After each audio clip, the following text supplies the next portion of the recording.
انگریز جنہیں ہم اپنی زبان میں گورے یا فرنگی بھی کہتے ہیں۔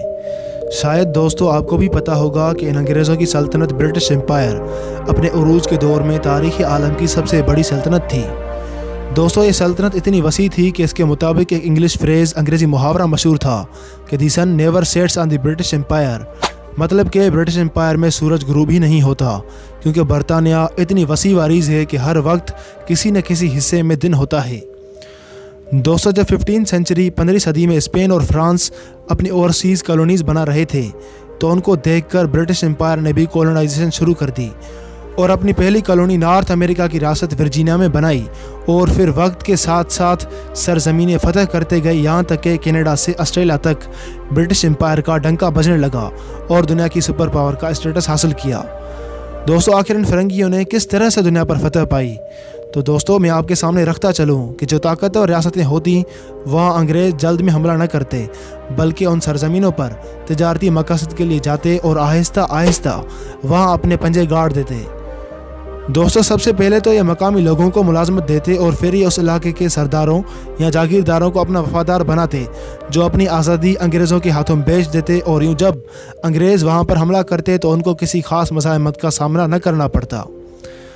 مثال کے طور پر برٹشرز 1608 میں ہندوستان مسالہ جات اسپائسز کی تجارت کے لیے آئے اور اس وقت کے مغل بادشاہ جہانگیر سے سورٹ کے علاقے میں فیکٹری بنانے کی اجازت طلب کی، جو ان کو مل گئی، اور یہ فیکٹری یا کمپنی ایسٹ انڈیا کمپنی کے نام سے مشہور ہوئی۔ بعد میں انہوں نے کئی شہروں میں کمپنیز بنائیں اور وقت کے ساتھ ساتھ انہوں نے اپنے وفادار پیدا کیے اور ہندوستان کے لوگوں کو ہندوستانیوں کے ذریعے ہی غلام بنا لیا۔ ایسٹ انڈیا کمپنی نے اپنا پہلا قلعہ 1640 میں فورٹ سینٹ جارج چنئی کے قریب مدراس میں قائم کیا، اور بعد میں ایک ایک کر کے ہندوستانی ریاستیں فتح کرتے گئے یا ان کو ٹیکس دینے پر مجبور کیا۔ لیکن پھر بھی جو ٹف ٹائم برٹشرز کو شہر میسور، ٹیپو سلطان اور ریاست بنگال کے حکمران نواب سراج الدولہ نے دیا، شاید ہی کسی نے دیا ہو۔ لیکن دوستو ہم سب جانتے ہیں کہ میر جعفر اور میر صادق کی سرکشی کی وجہ سے ان کا کیا انجام ہوا۔ لیکن انجام کچھ بھی ہو، ٹیپو سلطان اور سراج الدولہ اپنی جرأت و بہادری کے لیے رہتی دنیا تک یاد رکھے جائیں گے۔ حتیٰ کہ خود انگریز جنرل چارلس کارنوالیس نے کہا تھا کہ جب تک ٹیپو سلطان زندہ ہے ہم ہندوستان پر قبضہ نہیں کر سکیں گے۔ دوستو ان سب چیزوں کے باوجود ہندوستانی لوگوں نے 1857 میں میرٹھ سے آزادی کے لیے آخری بار ہتھیار اٹھائے، لیکن افسوس غداروں کی وجہ سے اس جنگ میں بھی بری طرح سے شکست ہوئی اور تقریباً اور ایک صدی غلامی کی کاٹنی پڑی۔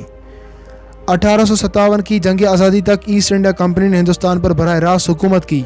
لیکن 1857 کی جنگ کے بعد تاج برطانیہ نے کنٹرول سنبھال لیا، جس کے بعد کوئن وکٹوریہ کے القابات میں ایک اور لقب ملکہ ہند کا بھی اضافہ ہوا، اور پھر برٹش راج نے ہندوستان میں لارڈ کیننگ کو پہلے وائسرائے کی ذمہ داری کے ساتھ بھیجا۔ دوستو دوسری جنگ عظیم تک برطانیہ ہی سپر پاور رہی، لیکن ورلڈ وار 2 کے بعد امریکہ اور سوویت یونین نے برطانیہ کو سپر پاور کی ریس سے نکال باہر کیا، اور سوویت یونین کے ٹوٹنے کے بعد امریکہ واحد سپر پاور بن گیا۔ آج امریکہ کی ہاں اور نہ میں برطانیہ کی ہاں اور نہ ہوتی ہے۔ یہ وہی امریکہ ہے جس نے 1776 میں برطانیہ سے آزادی حاصل کی۔ امریکہ کی آزادی سے چلنے والا یہ سلسلہ رکا نہیں، بلکہ وقت کے ساتھ ساتھ برطانیہ کے ٹکڑے ہوتے چلے گئے۔ اسی ڈی کولونائزیشن کے سلسلے میں برما، سری لنکا نے آزادی حاصل کی، اور ایسے ہی 1947 تک بر صغیر بھی آزاد ہو چکا تھا، اور وقت کے ساتھ ساتھ برٹش امپائر سکڑتی چلی گئی۔ اگرچہ دوستو یوکے یا برٹش آج کے دور میں اراضی کے لحاظ سے اتنا چھوٹا ہے کہ تقریباً 4 برطانیہ ملائیں تو پاکستان کی ایرا تک پہنچتا ہے، مطلب کہ اراضی کے حساب سے بھی کبھی نہیں، اور دوستو اب نہ ہی سپر پاور ہے، لیکن پھر بھی ویٹو پاور رکھنے والے دنیا کے 5 طاقتور ممالک میں شامل ہے، اور آج بھی دنیا میں برطانیہ کافی اثر و رسوخ رکھتا ہے۔ برطانیہ کے علاوہ امریکہ، روس، فرانس اور چائنا وہ 4 ممالک ہیں جنہیں ویٹو پاور حاصل ہے۔